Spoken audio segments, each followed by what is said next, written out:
Our story begins in 1944.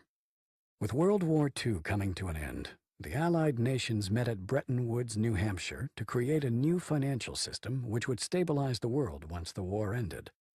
With America poised to enter a golden age of prosperity, the U.S. dollar was chosen as the world's reserve currency.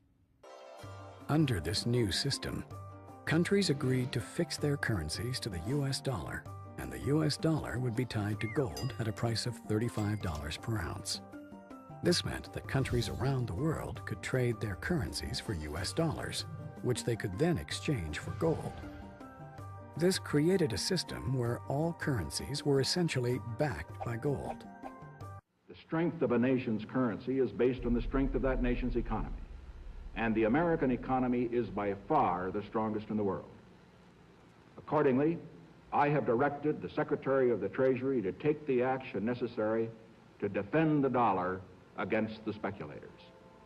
I have directed Secretary Connally to suspend temporarily the convertibility of the dollar into gold or other reserve assets, except in amounts and conditions determined to be in the interest of monetary stability and in the best interest of the United States.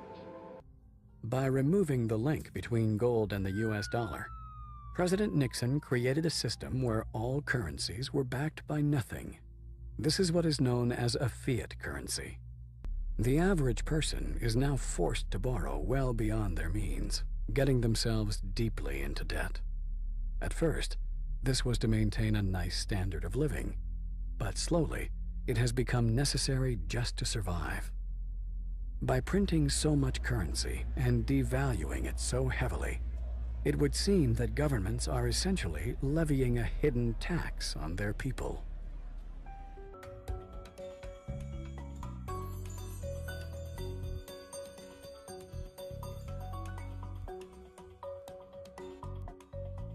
There have been dozens and dozens of currency collapses since the end of the Second World War, and they all result from the same thing, bad policies, bad management.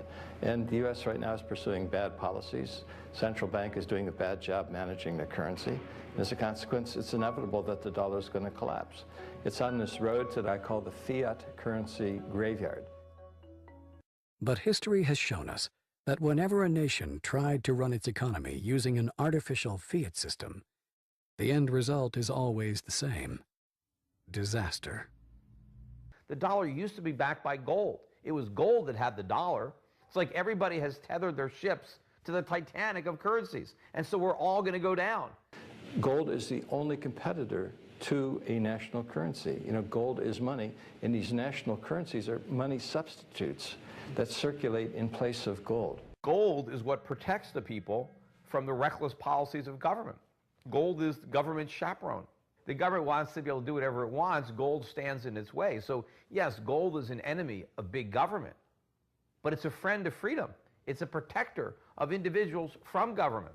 It's not that the price of gold is going up, it's that the value of the dollar is going down. The price remains constant in terms of human effort and purchasing power. An ounce of gold today will buy the same thing it bought 2,000 years ago.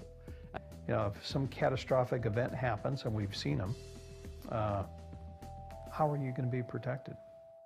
Gold is financial insurance.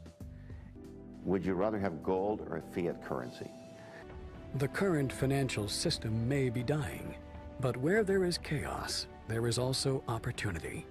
We have millions of people now taking an interest in what is money, the question of what is money, what should it be? And they're learning, especially a lot of young people.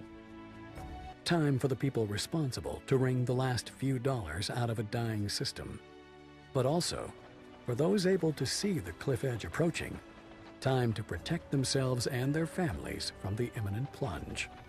And in the end, that time may prove to be the most valuable commodity of all. There are these brief moments in history where the safe haven asset for the last 5,000 years simultaneously becomes the asset class that has the greatest single potential gains in purchasing power. We're in one of these cycles right now where money is the best investment. Get out of currency, buy money, and you're probably going to be able to buy a whole lot more stuff later. Don't let the banks and the brokerage houses and other people guide all of your decisions. Find out what's going on for yourself. Empower yourself.